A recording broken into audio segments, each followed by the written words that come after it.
What is up, everybody? How are you? Welcome, Jack. Welcome, community. Thank you for listening. This is the Not a podcast where we don't keep track of episode numbers or don't really give a shit about being a podcast. Yeah. But we're here because there's information, there's experience, there's foresight, there's hindsight, there's all this little bits of life that when we can talk about it, I know for a fact other people are going to be experiencing it or will be in the future experiencing it, and it helps. It helps to know you're not alone. It helps to know that you're not crazy, that you're not a fucking we talked about it last time. You're not, you belong. That's the basic concept of it, is everything belongs. So hit like, hit subscribe, tell your friends. We're growing every week, so I greatly appreciate you guys are doing it. This is not Fight Club rules. We do talk about Fight Club here. But Jackman, producer extraordinaire, young entrepreneur, babyface. That is true. Yeah. Yeah, that's very true. What is happening, my friend? Been used to that. You know, when I was like 13 years old, I was being confused for an 8-year-old. Hold on, you're not 13? Yeah, close. 15. Oh, you're 15 now. I have the maturity of a 24-year-old. You have a maturity of a caterpillar, bro. That's the maturity you've got. How are things, man? How's business? Things are rolling. Things are moving. After our conversation last week, I'm feeling pretty good. Oh yeah, why? Yeah. Just more centered. Like, yeah, this it's gonna be hard. It is what it is. Like, I've got a $3,000 car repair I've got to take care What of. the hell happened to your car? Brakes are fucked. Someone cut me off, and so I fucking slammed on them. Yeah, Master cylinder. You still haven't fixed that? I bled them out at first, and then I realized that my brake fluid is leaking. So I'm like, fuck it. See, that's what we talked about.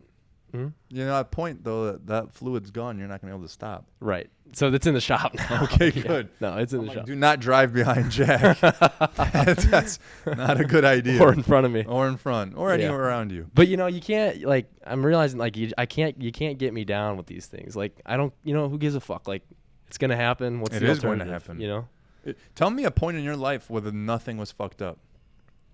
Like, legitimately, that there was nothing broken and there was nothing in the back of your mind that you knew needed fixing. Yeah, I've been so insecure my whole life. Like, I feel like fucking almost borderline broken, Yeah. Because you constantly felt like something was always messed up? Yeah, and me, yeah. Mm-hmm. Yeah. So that then is the reason why so many people, I think, quit, don't try, talk shit, is because they have these issues and these problems and they assume that something's not right because they're having problems. But we've just fucking diagnosed that that problem is part of the equation, and you will literally always have problems. I mean, think about even like, a chain is only as good as its weakest link, right? You've heard of that 1,000 times, right? That means literally that you can have extremely strong links all the way around. And of those extremely strong links, there's still one of them that's the weakest. That will be your attention seeker. So if you were to compare it to, let's say, an average chain, every single one of those links is way surpassing average. It's monumentally better. But even in a ring of quote-unquote perfection, there is one that's less perfect than the other, which will then cause you to focus on it, which will then cause you to have to do something about it, which will then make you think like something's wrong. So it cannot, like perfection, or we talked about it last week, how people seek happiness and they think that they can create the parts of life that are just inherently happy and everything is good. Like, even if that's true, which it is, because I could guarantee if you look back 5 years, everything now is better than everything was 5 years ago, from your finances to your freedom to your self-care to everything. Yet you still feel like everything's fucking broken.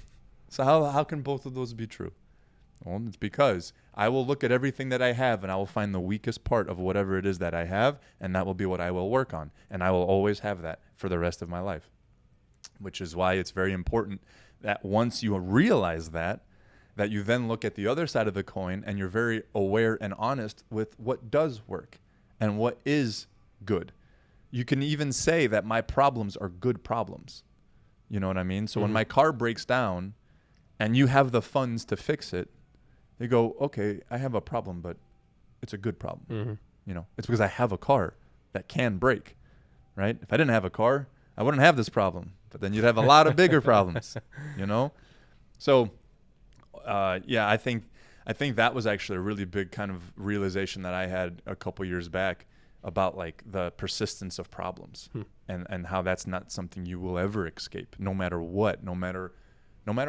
But don't you think, tell me this, don't you think that people justify not trying because they find the problems that successful people have and they go, well, look, they went through all that trouble to gain success and they still have problems. So what's the point? Don't you think that people have that attitude? Yeah, they need to justify it and they need to, yeah, oh, totally. You know, more money doesn't mean happiness. And, Right, you know, right. That guy works all the time. I would never want to work all the time, you know. He must not care about other people. He must not spend time with his family. I would much rather spend time with my family. Yeah. Well, you still have problems with your family and you're around them all the fucking time. Right. So why not be successful? Yeah. You know? And that's a scapegoat. And that's what people use oftentimes to make themselves feel better for not trying.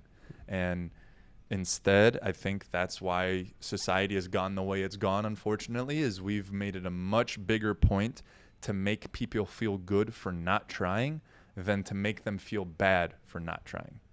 And I think that sucks. I think that's where we fuck up, and I think that's where a lot of people, you know, at the extreme spectrum end their lives, and at the not extreme spectrum hate their lives for their whole life. And they make families, and they go to work, and they do this, and they do that, and they're just not happy all the fucking time. It's because they know they're not really trying. And that sucks the soul out of you. You know, you tell me, man, you have infinitely more responsibilities now. You have infinite more pressure than you've ever had. You have infinite more questions about what you're supposed to be doing. You have less confidence with what you're going to do every single day. Are you happier? I've never been more fulfilled in my life. I mean, because every single one of those little mountains that you've climbed, you put your foot in the ground and you go, I fucking did that, dude. I decided to climb it and I ended on top. So, you know, I wish that for everybody, dude. I feel so bad. You know what I've said before? I feel like a pussy, personally. I feel like a pussy, and I'll tell you why.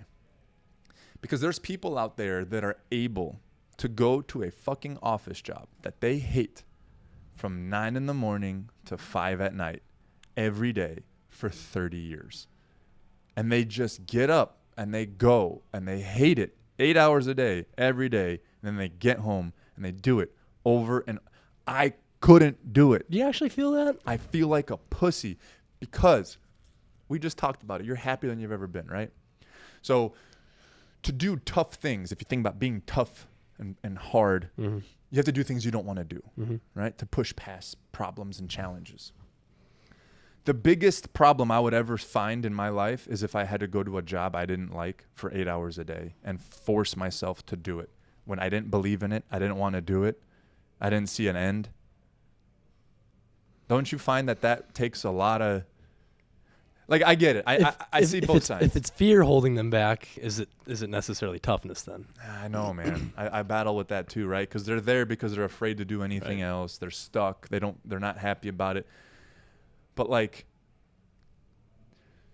So my fear of being in that situation forced me to do shit that made me hella uncomfortable, because I would rather be hella uncomfortable than knowingly miserable, right? So you've got that, was that an old proverb? There's like an old saying, there's like a Russian prison, and they give the prisoners a choice. And they say, you can stay here in this cell for the next 10 years, or you can walk out that door. And then they always ask, well, what's out that door? And then the answer is no one knows. and the proverb is everybody stays in the cell. And no one chooses the unknown fucking horrors of what could possibly be out there. Right? I'm choosing that door, bro. Yeah. I'm walking my ass. Whatever the fuck is out there, there's a chance that it's better than this 10 years in this bullshit cell, man. Yep. I can't do the 10 years in the cell. Can't do it. And I would urge everybody to see what's out the fucking door. There's a cool quote. It's a quote of some sort. I forgot who said it, but it's like most people don't notice their chains because they don't walk outside of their cell. their cell. Yeah. Well, yeah, like you've heard that thing where like they tie up an elephant to a pole in the ground when he's a baby, right? And then the fucking elephant grows to an elephant. An elephant can pull a pole out of the ground, no problem. Yeah. But because it couldn't pull it out when it was a baby, it doesn't even try as an adult. You know, like I'm tugging on that fucking thing every day, no matter what, you know? And I don't, dude, where do you think that comes from? God, I don't know. Why? I Why really- are some people so afraid? Like, it's as if that office job isn't infinite. It's like as if there isn't another secretary position Yep. or accounting position. God, dude, there's buildings with 5,000 offices. And that's just one building, and there's 40 buildings next to each other. Like, what the fuck are you afraid of? You try podcasting, it doesn't work out, you can't pay your bills, and then you go back to a job you just had? Well, my reasoning was like I would go to Smoothie King a lot, and the service was just terrible. I'm like, oh, if I felt this, I'll just go into Smoothie King and be like, And dude, I'll dominate and fucking become destroy at manager, Smoothie yeah. King. Yeah, like Exactly. So why did you have confidence that you could do better than their shit job? because, well, one, in doing this business, I already know what it's like to act as an owner. So What if- does that mean? Like if I took the principles of acting as an owner from here to Smoothie King, then in acting like an owner where I'm like, okay, all of these details need to be right. I need to make sure that this person is getting exactly what they need. I need to make sure that everything's cleaned up properly, et cetera, et cetera. If I take that same principle over to Smoothie King, that's the employees aren't doing that there. Okay. Because they're acting as employees. They're not acting as owners. But if everyone acted like an owner. Like, what's the difference? Like, what does an employee do versus an owner? An employee shows up and they do what's necessary, and then an owner, Necessary meaning like what? Like the tasks they were assigned? whatever tasks they were assigned. Yeah. Hey, I need you to clock in at 9. I need you to clean the counter. I need you Yeah. to make these smoothies. I need Yeah. you to clean the counter. I think it's like employees think in the moment, and then if you act as an owner, you're thinking, how will this choice impact next week and next month and next year? Could you break it down to an employee looks at his tasks as his manager, right? So an employee is governed by his tasks. Mm-hmm. An owner is governed by his customers. So an ownership looks at what he's presenting to the customer base and puts themselves in the customer base's shoes and then makes decisions based on what best facilitates service for the customer. Because you have managers who are task-based as well, and they fucking suck. It's not the link in the chain that you're in that dictates, how well do you do in your business. It's not like, oh, once I'm a manager, I'll have this like understanding. Managers just have tasks the same as employees do, except their tasks are sit down with employee A, talk about review, give tasks. Like those are all tasks as well. So that's why I asked about your ownership mentality, because what you're doing with your podcast right now is not task oriented. Right. Where do the tasks come from? They come from what your customers need. And they may change, and they may need to be facilitated in a different way. And because you're an owner, you go, I'm not bound to this task. What I'm bound by is this customer. And this customer's absolute fucking undying loyalty to me because of how well I took care of them. That's all above everything else. So how do you do that as an employee who is managed by tasks? How do you do that? How do you break that mold? It's because let's say you walk in the Smoothie King with this ownership mentality and you've got a manager who's task oriented, who's not ownership mentality himself. You're gonna cause some ruffles, right? So how would you deal with that? Because that's what you're gonna face. Yeah. You 16, 17-year-olds out there, like you guys are getting into the workforce and you're watching these podcasts and you're listening to these books and you're getting all this awesome information. You're going to walk in thinking that everyone gives a fuck and everybody wants success. They don't, dude. They want to do as little fucking work as possible and they don't want anybody exposing it. And when you walk in and put your dick on the table and say, I'm going to be a fucking owner and I'm going to do this thing better than anybody, you're going to piss off almost every single person you work with. So how do you deal with that? I think it's I'd like to think it's like what we talked about last week of like but giving them a sense of ownership also. Like Giving who? giving employees, like if I bring on employees, let's say, like you were talking about, I think Annie is giving a tour and you come in and you do the tour for her and she's nervous about it, but then you take in 50% of it and you're like, oh, Anna, you did a great job. She's like, no, I didn't do a great job. You did it all. But like building that into the culture of getting a sense of ownership. I think that would be perfect, and I think a lot of businesses would be better off. But you can't control that when you walk in as an employee, right? If ownership doesn't have that leadership mentality and your manager doesn't have that leadership mentality, but you as a quote-unquote failed podcaster now have this ownership mentality, how do you walk in day one, bottom of the totem pole, and start doing that shit without causing nothing but problems for yourself? We're talking theoretically, as if you're an employee walking in somewhere new, how do you get into that owner mentality? Right? Because you said, I tried entrepreneurship because I had in the back of my mind that I could walk in anywhere and do what I've done as an entrepreneur and rock fucking socks. So now I'm giving you a real life scenario of what that would actually look like, because that's what people out there are going to have to do. 16, 17, 18-year-olds who are starting, that's what they're going to walk into. So how would you do that? Oh, well, let's say I go into Smoothie King. I go in, I kind of figure out how everything's run immediately. I pay attention. I'm never on my phone, like ever. If we're talking practical steps, 100%. Never on my phone. Correct. Why? Because like there's things that can be done. There's 100% things that can be done. There's always work to be done. Yeah, there's always. Even if every task is completed, you can find something to do to improve the space you're in. Yep. Agreed. That's probably number one right now above all else. You want to impress somebody, don't let them know you even fucking have a phone. Yep. I will tell you that from personal experience. I just thought about it right now. I never see my staff on their phones. That's awesome. I literally didn't even think about it until you said that, because it was such a non-issue. Like, I've never had to tell someone to stay off their phone. Okay, next. I like that. Okay. Next, what's going to happen is if the culture isn't correct, there's going to be people that are telling me where I can take shortcuts and where I don't have to do certain things.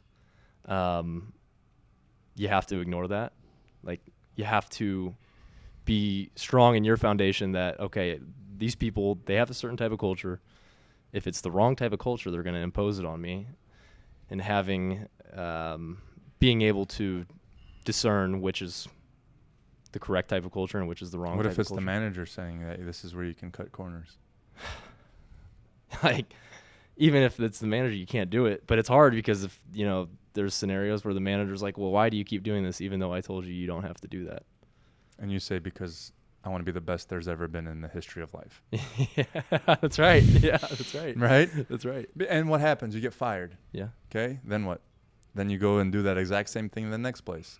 And then you get fired. And then you go do that exact same thing in the next place. And you get fired. And then you do that exact same thing in the next place. And guess what? You get promoted. Mm-hmm. Then you get promoted again. Then you get promoted again. And then you have your own franchise. And then you own fucking franchises. See what I'm saying? Mm-hmm. Remember we talked about a couple episodes ago where if you do your principles, morals, and values, your environment will change to accommodate them. Mm-hmm.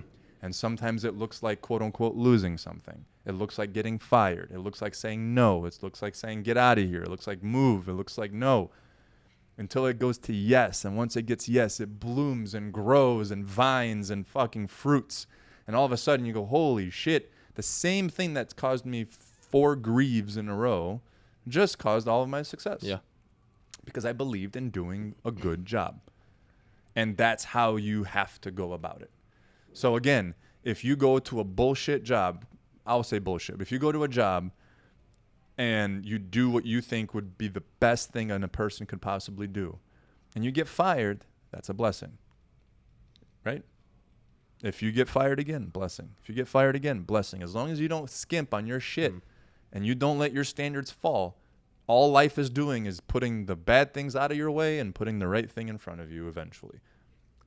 But see, everyone, I think somewhere along the line, everyone makes that like compromise where they get fired 3 or 4 times, or they get told no 3 or 4 times.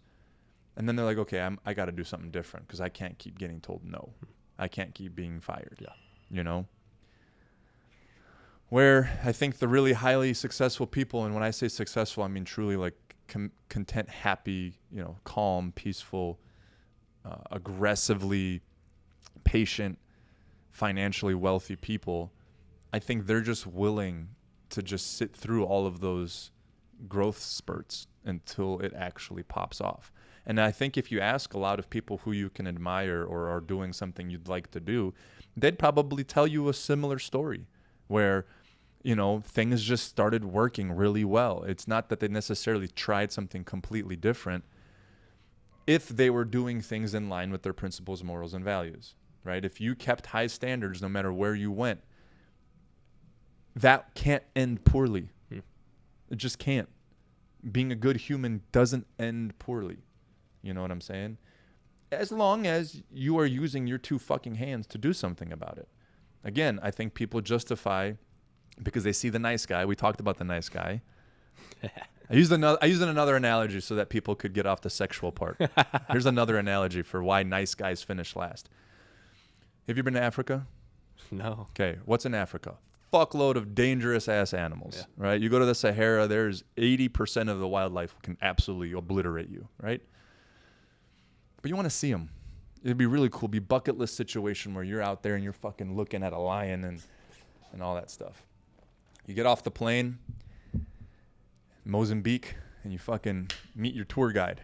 And your tour guide is so nice. Like, oh my God, he's so accommodating. He's so thoughtful. You're like, this is going to be awesome. Like, how amazing. You guys get to the Serengeti and you have your Jeep. And tour guide looks at you and goes, where would you like to go? And you're like, I don't know, dude. Just let's see some fucking animals. He goes, okay. Which way would you like to go? Again, brother, I really want to see some animals, bro. Like, show me some animals. He goes, okay. Would you like me to turn left here? Bro, I don't know, man. I don't know where the animals are. Like, wherever the animals are, just take me there. Okay. Are you comfortable? Yeah, buddy. Can we just go? Okay, I'm going to turn left here. Is that cool with you? Bro, take me to the fucking animals. I'm fine. Can you just show me some fucking tigers or something? Okay. I would love to. Would you like me to turn right here? All right, dude, I'm fucking out. Like, I can't do this anymore. Mm-hmm. That's why nice guys finish last, right there. You want to be taken. You want to be shown. You want to experience. You want something to be fucking invigorating. And all they care about is, are you comfortable? You're like, bro, I don't fucking care if I'm comfortable. I want to enjoy this shit. Part of life is not having to be comfortable to be able to experience really cool shit. Mm-hmm. And that's why nice guys finish last. So, if you do that same thing at work, you will win. You will rub people the wrong way. You will have friction. But if the friction is because you are holding everybody accountable to high-ass standards, and most importantly, you are fucking living those high-ass standards every moment of every day and you never fuck up, you will own anything that you choose to own. You will be able to move to the top in anything that you choose to move to the top to. If the company actually cares about making money and actually cares about growing, it will fucking see you no matter what level of the totem pole you're on, and it will put you in a position in front of other people. But again, are there stories where people are like, dude, I did everything I could and they just kept me down? Yeah, there's way more of those stories because there's a lot of owners out there that are silent owners. They don't really give a shit. They've invested some money in something and they paid someone else to run it. And they don't really care how well it does.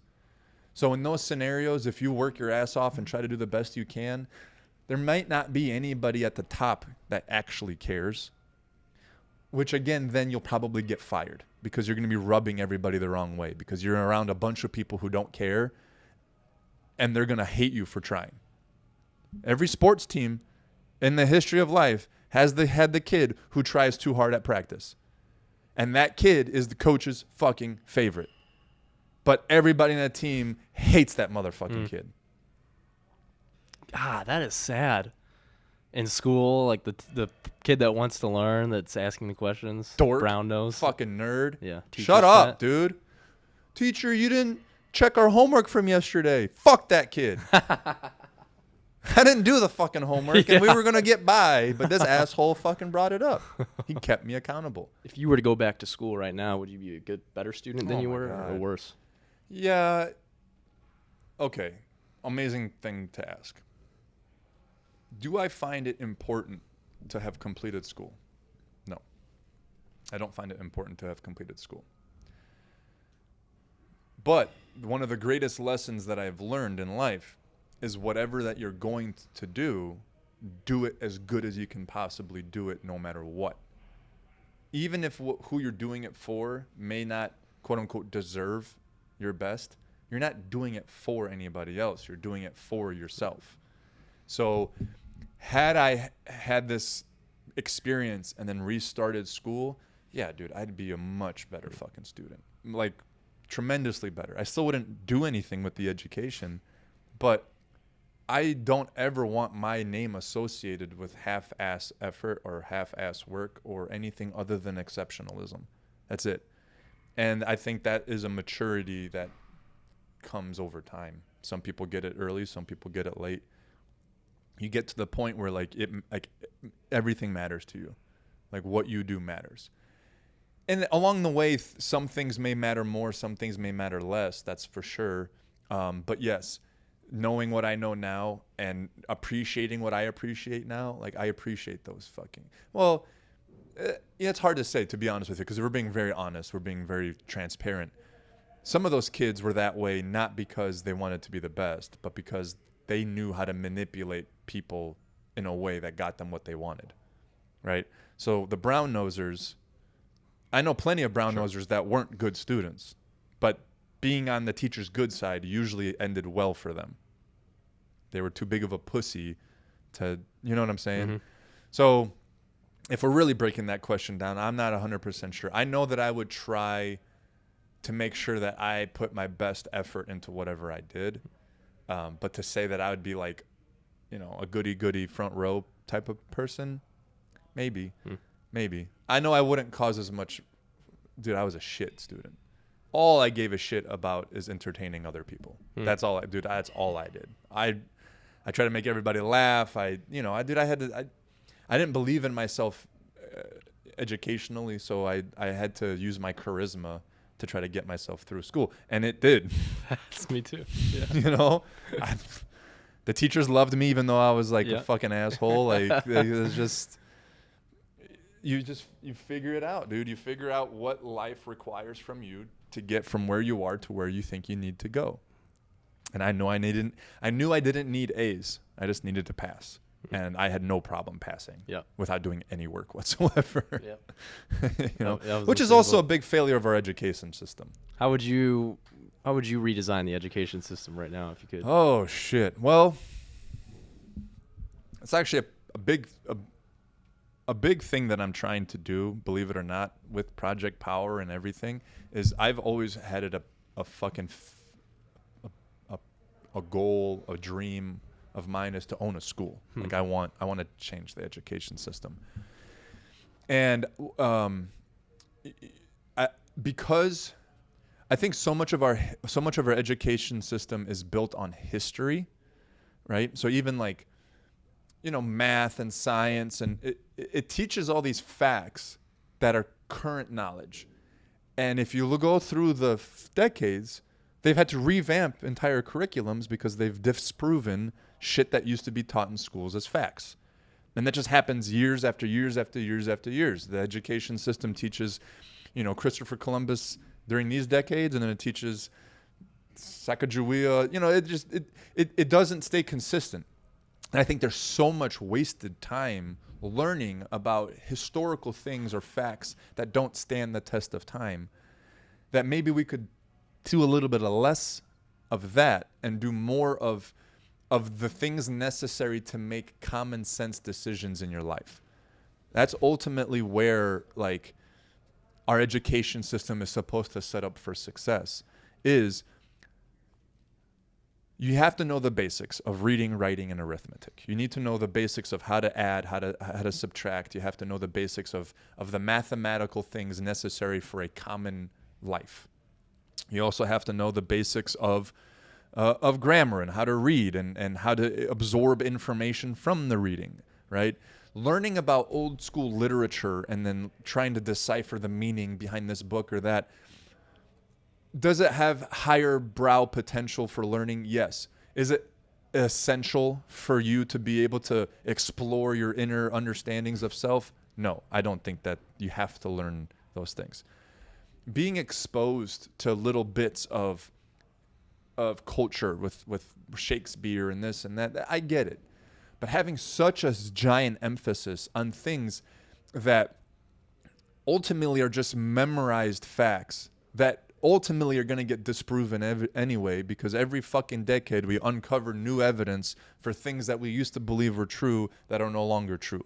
So why are we wasting our time with that? Why don't we just create a base knowledge for everybody so that they can go out into the world and read a book and write a paper and listen to someone?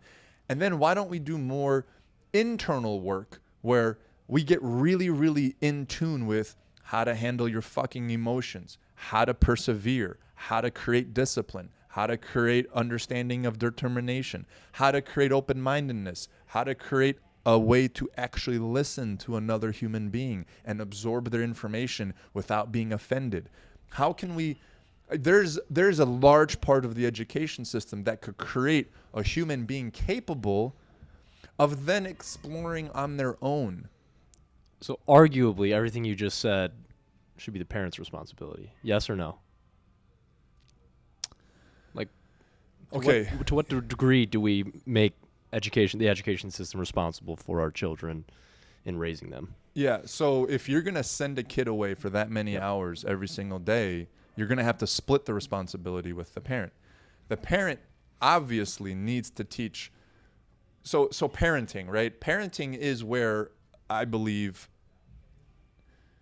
I mean, it's really truly education's one and the same. Parents instill it at home. The educators instill it at the school. Parents will give a lot more personal touches to the information being transferred.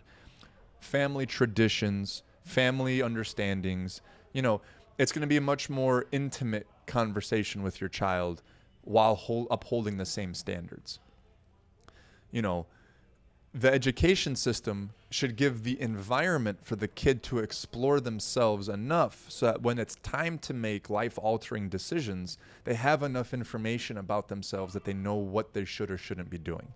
Does that make sense? Mm-hmm. So the split really is like the standards need to be high on both fronts, right? The standards need to be unified, okay? The problem persists when a family has really low standards, and then they get sent somewhere that has higher standards than what the family has. That causes fucking hella havoc because the parents then, oh, you uppity fucking education system, how dare you tell my kid that he can't, scratch his ass in the middle of class. Like, we scratch our ass at home, no problem, Sorry, maybe this isn't the school for your kid. And then you can start, you have to give people the opportunity to raise their standards. And, a school isn't there to tell my child what's right or wrong in terms of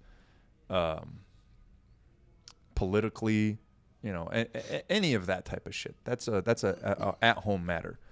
But to give them an environment of just posing questions to see how they feel about shit and then just judging them on how well they explored their own thoughts, regardless of what those thoughts may actually be, that's the point of the education system. How to think, not what to think. Exactly. 100%. Because what do you do as an adult when you're reading all these self-progression books? They don't tell you need to do this, this, and this, and this. You go, hey, have you thought about this concept from this standpoint? Like, when you think about this, when you think about that, like, it helps you start unraveling your own feelings and thoughts about the world, and then you make your own conclusions. The schooling system shouldn't make your conclusions for you. You need to make your own fucking conclusions based off of the theories of how you should think. Meaning, like, these are the step-by-step processes to analyze information, right? Number one, listen. unbiasedly. Just sit there and take in every piece of information something is trying to present to you. Don't argue it. You can't be right. You just listen. And then you go, all right, does any of that make any sort of sense to me based off of my standards, principles, and morals? Some of it does, some of it doesn't. Okay, of the parts that don't, is there a way for you to put yourself into the opposite shoes to see how it could work? Right? Because then you're teaching empathy. Now you're teaching a way to understand where someone's coming from and then see what logical explanation there could be for their thought process. Then you go, okay, I see how that could happen. But the way for that to happen is if you break this moral and you break this virtue and you break this standard. Am I willing to break those standards? No. Okay, well then that idea isn't for me. I don't follow that plan of action. I don't hate you for it. I even see where you're coming from. But you have to be a slob to think that way, or you have to be kind of lazy to think that way, or you have to be, you know what I'm saying? Or like, that's where you're coming from, is maybe you're missing that self-determination factor that I hold high. And that's okay that you don't, but we're not going to jive on that subject.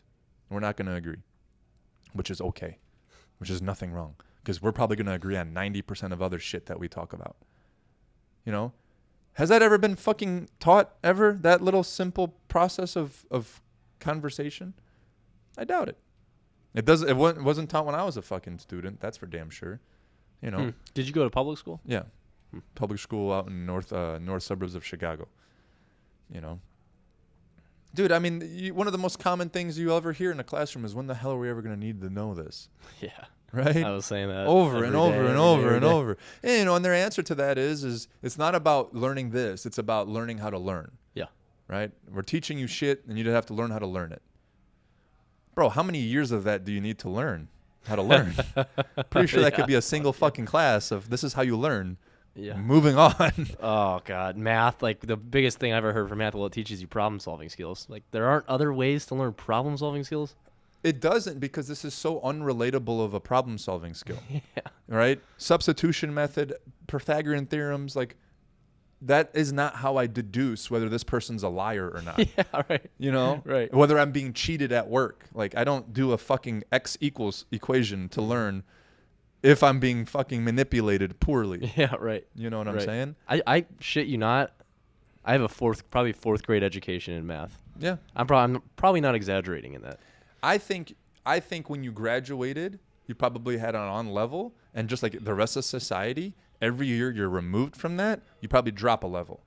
So by the time you're 36 like me, we're probably pre-algebra at this point. Yeah, You know what I mean? Yeah.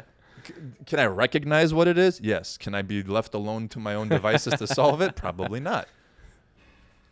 Seems to be doing okay. But it's a slippery slope, bro. I can't sit here and say I have any of the answers because I don't. Because there's also all these fucking videos out now of people just asking, like, how many states are there? What colors are the fucking American flag? Like, Name 3 countries. bro. Ugh. And you can't. Yeah. And there's a part of me that just goes, that's not okay either. Yeah, where's the line drawn? Like, Right? So that's what I meant by, like, the basics have to be taught. Yeah. I would assume geography is a basic. You want to travel? You need to know where there's continents. you need to know why You need to know where conflicts they are going are. on. Yeah. No, I wouldn't say politically it's important, because that's something but the information will travel. Well, if you're like, I'm going to go travel to Israel right now. Yeah, but like, you need to know Israel exists Yeah. in order to want to travel there. Yeah. Right? And then you go, oh, I'm going to go to Israel. And you type in Israel, and it's like, don't go to Israel right now. But without geography, you wouldn't know that there's another beautiful country out there that you would want to go to. So like I said, I think the first who knows, maybe the first 5 years, maybe the first 8, who knows?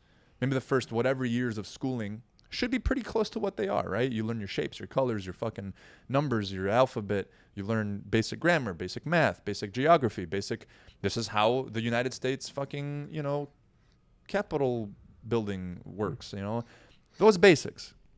You need to know what your vote does. You need to know, how to cook something. You need to know how to balance your checkbook. You need to know the basics. There's a formation of basics that need to be known. But the reason why those basics aren't known is because the entire education system has been lumped into just one giant, I don't need to know any of this. because my phone can fucking teach me all those things, right? But you do need those basics. But once those basics have been taught and you can make rational decisions because you know that there's other countries and there's oceans and you can add and you can subtract and you can read. Once you have that, then you go, what am I going to use this for? For calculus? Maybe. Maybe when you're 18 and you've learned about yourself to the point where you go, I am fucking strong at analyzing numbers. Right? I have deduced that when I talk to people and they talk about me emotionally, I don't really give a shit. I don't really fucking like to talk to people. I don't really understand why they're sad or mad or any of this shit. When they're happy, I don't feel any different. I don't give a fuck about people that much. But you know what I love? Is I love these little problems when I have a bunch of numbers and I have to figure out which number is the right number. Like I could spend all day doing that. Bro, learn calculus, learn Calc 2, learn Calc 3, learn differential equations, learn all that shit at higher education systems that are designed just for that. I was in a physical education program and in literature class in college.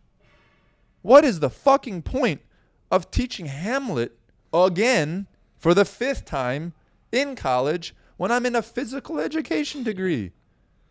Why do you have general education classes in college when college is a specific special institution to teach you higher level learning in a specific area?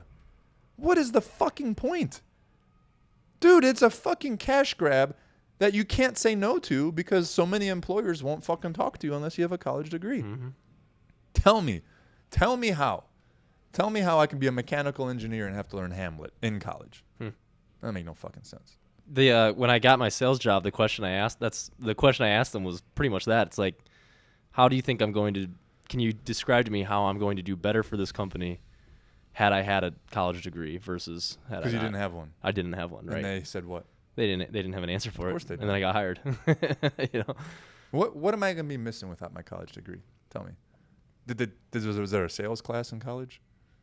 The business class. Like, I'm not saying that the shit isn't important.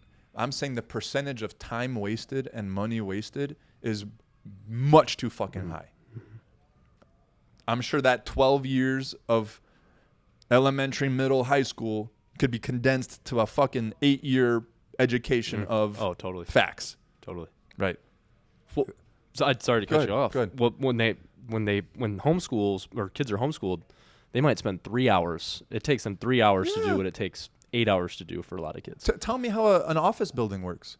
You know, they've done that same study of like in an 8-hour day, how much work is actually completed by an office worker. And it's like 2 in 8 hours. Because people are just filling their fucking time, dude. Yeah. That's like, I signed my 3-year-old daughter up for soccer. And we go to the soccer park and it's inside, it's indoors. And they have 45 minutes to fill with 3-year-olds. That's not easy to do. Okay? Of the 45 minutes, there is a soccer ball involved for maybe 2 minutes. The rest of it is blowing bubbles, jumping in and out of hoops. I'm not kidding, bro. And I'm sitting there going, I just paid $250 because I'm like, 45 minutes, like that's going to be awesome. Bro, if you can't fill 45 minutes, don't make it 45 minutes. If you go, hey, we're going to do, we're going to kick the soccer ball around for 10 minutes, fine, like do that, but then people wouldn't do it. They would stay at home and kick the soccer ball around with their kids, which is what they're supposed to be fucking doing. Yeah. You know what I'm saying? But because people are willing to pay for stupid ass shit, there's going to be someone out there to make some stupid ass shit for you to pay for. And we got to get away from that. I'm not saying capitalism is amazing. We just have to, as a community, get together and start emphasizing shit a little bit more. Emphasizing the standards and the accountability and determination. We need to start hanging our hat more on the things that give us pride and self-confidence and self-esteem. Not just shit to do it, just to take up time. Because arguably the market is demanding that just by the fact that people are going to it, Correct. Right? That's my point. So you can't always trust the market? Is that like, no, I'm not trying to put words in your mouth. Like no. The only thing you can trust is the market. In a capitalistic environment, only things are created that are wanted. right? And if you create something that no one wants, it dies. So just like Facebook, right? We all talk shit on Facebook. We all talk shit on Instagram. And we say, you motherfuckers are this and that and the other thing. Facebook didn't create anything. Right. Facebook is literally just a mirror of humans. Yeah. We have done all of the things we hate Facebook does. We have done all the things that Instagram it does. Because if we didn't want it to do those things, it wouldn't. It is there literally to only appease us. Which again boasts we can't be left to our own devices because we are not a spiritual being high enough level yet to be able to self-boundary and self-regulate to the point where we create, actual good all the time. You know what I'm saying? So, when they started taking religion and shit out of school and they started taking religion out of the society, ultimately, I'm not a religious person in terms of traditional religion, but I am understanding that most of our constructs and most of our boundaries and most of our standards and most of our traditions have come from a religious aspect. And whether you believe in that religion or not, the things that they used to make those boundary markers were of positive intent, right? Do good unto others. Don't steal. Like, be kind. Like, all these, they're not markers that are, like, astoundingly hard to understand, right? But just like we said, it's a slippery slope because if you go, I want ultimate freedom, well, what we really want is ultimate anarchy because pure freedom is anarchy. Without regulation, you will only be left with chaos. Mm-hmm. I don't think anybody wants that. So, no, I'm not saying that the market isn't always right. What I'm saying is the market teaches us about ourselves, and when we start noticing that a lot of what we end up doing doesn't abide by a high standard, it's time for the market to change itself. Because if we don't, the capitalism will just keep feeding the wrong direction. It will keep feeding the side that's making us worse and not better. There needs to be some sort of boundary on, I wouldn't say capitalism, but on a society in general. And the only thing that we've had up until now is religion to do that. And I don't think anyone's come up with a better way of doing it than that. So, again, I don't go to church and I don't have a traditional religion, but I've never really had anything against all the great things that it has put in place to keep people being good to one another and doing the right thing. So if we can probably get closer to that, I think that's a start in the right direction to allow us the freedom to actually start creating the standards that we should be upholding. You know what I'm saying? Love it. Yeah. Yeah, dude. It's heavy shit, but it needs to be said and it needs to be done. That's why I want to, it's a lifelong process for me to learn if I'm going to put an education system in place. I can't do it without having years and years and years of life to know what parts of life are important to teach.